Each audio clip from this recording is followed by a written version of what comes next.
It is going to be gorgeous tonight, Bree. Temperatures in the 70s, no humidity, finally starting to feel like football weather. All right, here's a live view this morning as we kick off our Friday morning. Still some lingering clouds as that cool front has pushed through.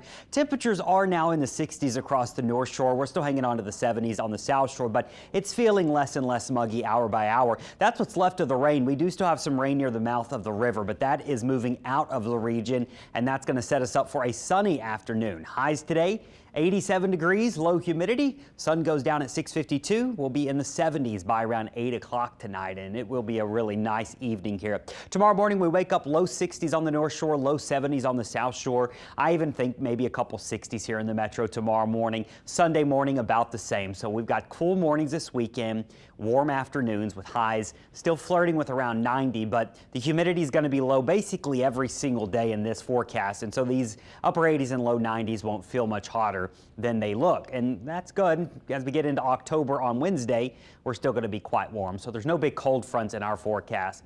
There's also no tropical threats in our forecast. We're getting ready for a nice dry stretch of weather, but the East Coast is on alert, especially from Georgia to South Carolina to North Carolina.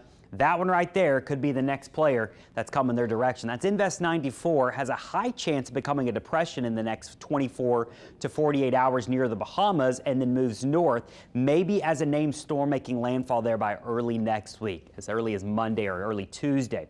Humberto is a hurricane this morning. Look at this, expected to become a major storm, Cat 3, Cat 4, and curve out to sea. Now, Bermuda will want to watch that, but Humberto is not coming towards the East Coast with its current trajectory. So looking at our tropical models, there have been some shifts over the past day or so, leading towards a more of a threat towards the East Coast. That's South Carolina. That's Charleston right there. Savannah, Myrtle Beach, Wilmington. This is Monday afternoon. There very well could be a named storm somewhere right off the East Coast.